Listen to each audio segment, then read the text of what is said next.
Good morning traders, it's Mark Owen here from Trade and Train. This is part 2 to back to basics and trends. I want to highlight how all charts aren't always that simple to highlight. So, every time you see these educational videos, they put out all these beautiful trends and make trading look so simple. Well, not always are the charts going to give us that idyllic chart that you want to look for. So it's how can we break down what we're seeing and look at cyclical changes to see where the potential the next start of the next trend might be. So this is a follow-on from Nolan's video where he highlighted the simple basics of what a trend should look like, which in simple answer is just something like this: higher highs and higher lows would be the basics of an uptrend, and lower lows and lower highs. Now, at what point does that trend come to an end? Well, this is where we're highlighting what is happening here on the dollar index, and we can see right now we've got 1, 2, 3 touches of our ascending trend line. We've had a strong impulsive sell-off in the US dollar back down into that point, and then if we look at what happened last month, which was a bullish engulfing candle through September, and then this month we're currently running. Now, what do we know about October? Well, going outside of our basics, we know that October is a seasonal bias long for the US dollar, but we're focusing on price action. So we see a bullish engulfing candle, but the sentiment of the market is sell dollars. When we see this type of candle on a standalone, yes, you'd probably want to think that should we break the high, we should continue to see more momentum. But the fact that we've seen a bullish engulfing candle at support adds more credential and more confluence that the market should potentially keep moving to the upside. But before we want to start thinking of that, how can we identify whether the market is about to turn into a bullish sentiment? Well, the thing to do is look for time frame confluence, and we do that. Let's just drop down to the weekly from the daily and from the monthly initially. Well, the weekly, if we just highlight this, is showing still the basics of a downtrend.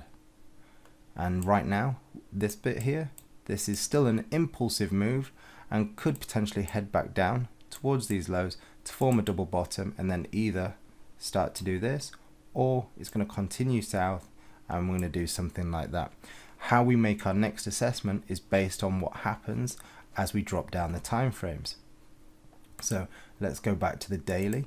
We know that where price has originally come down and touched our ascending trend line, we know this was a downtrend on the day, on the weekly, a downtrend on the monthly. But if we just start to look at what's happening on these cyclical patterns here, we can see that potentially the market has now changed sentiment.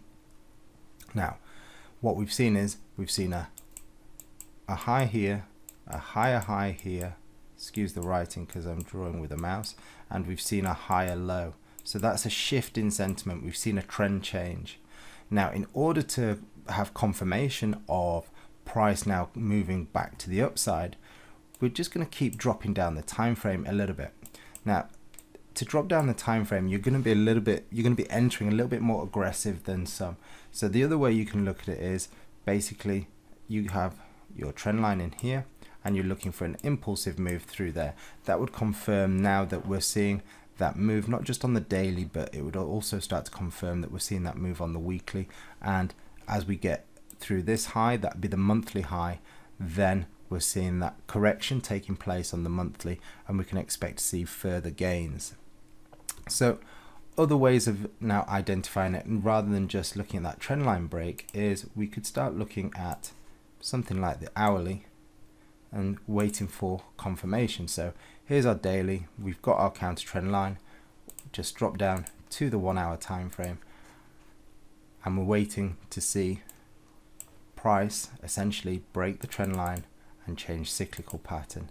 So if we look at this now, we can see in today's market at current price, the market has bottomed out through here. We've got a triple bottom through here. We did see an attempt creating new highs, but trading through here, we're going to be looking at trading into resistance that has acted previously Here you can see the market sold off, created a lower high, sold off again.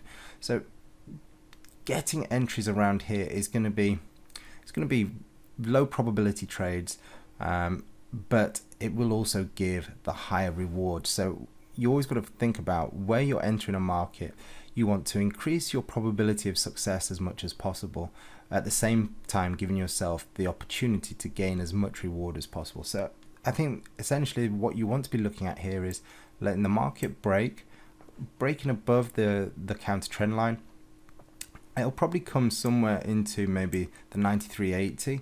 That would give us confirmation the market has moved, and then we'd be looking for this higher low somewhere in this region here around 93.40, and that for me would be the highest probability early trade you could take on the dollar index. The next trade would be something like this, where we're trading from here. So that's just using time frame confirmation, using the higher time frame from the monthly right the way down, and then looking for time frame correlation with that cyclical change. Hope today has been great help, and you start to use this kind of analysis now across all asset classes, because it doesn't matter which asset class it is, the time frames should always look to be used in confluent. Okay guys, have a great trading day. Stay disciplined. If you do like the analysis and the style of video, please remember to hit like, share and subscribe, and we'll see you with tomorrow's content. Bye bye.